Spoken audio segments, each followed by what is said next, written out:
Enkumi n'enkumi z'abakkiriza okwetooloola eggwanga beeyiye mu masinzizo genda mu maaso n'okutendereza omutonzi olw'okubatuusa ku lunaku luno olw'amazaalibwa ga Yesu Kristo Mukama waffe wonna mu ggwanga.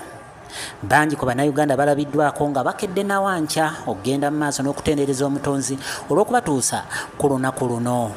Ku Miracle Center e Lubaga, Omusumba Kayanja gy'asinzidde n'ategeeza nga bwe kiri ekikulu gavumenti okulowooza ku nteekateeka ey'okuteekawo bbanka y'abalimi basobole nabo okugenda mu maaso n'okufuna ensimbi ezisobola okukyusa obulamu bwabwe naddala nga beewola ku magoba amatono.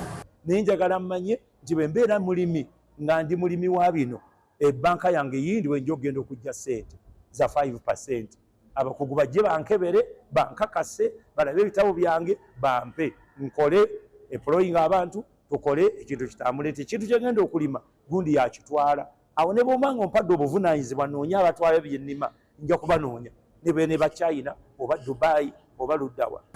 Ono agamba nga bwe kikolebwa mu nteekateeka endala ng'abasiraamu bwe babafunira akasente naddala mu bbanka zaabwe nga bazijjayo era ne bagenda mu maaso ne bakola ebintu byabwe ku magoba amasaamusaamu. N'olwekyo era ne bannayuganda abalala nabo kisaana bagende mu maaso bafunire ebbanka kubanga kisusse ogw'omulamuzi. So gwe mulamu gwe tuliko nti essente ze kusaba kwaffe tetufune ssente. Bwe ziba ziganye abalokole bano bwe beekolamu nabo omulimu basobola okulabira ku kyabaganda baffe abasiraamu abalese ebbanka ng'osobola okugyayo ssente nga tekuli magoba.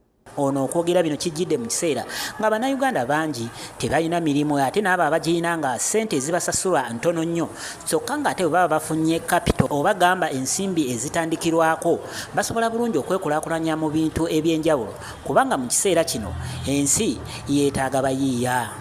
Ono era ayongedde okunnyonnyola amakulu g'amazaalibwa ga Yesu Kristo mu nteekateeka y'ekkanisa. Bwe tuba nga twamufuna tumukozese ebintu bye tuyinza okukozesa. Yesu yasobola okontrolinga embeera y'obudde, atambula ekiro omuyaga guzze n'agukakkanya n'atuuka gy'alaga. Bamuwa abantu bamala ennaku 3 tebalina kyakulya ng'enjala ebaluma. Kera nti abantu baali baavu nnyo, baava awaka nga tebalina ddeke beesibiridde. Maama w'akaana kamu yasibirira emigaati n'ebyennyanja.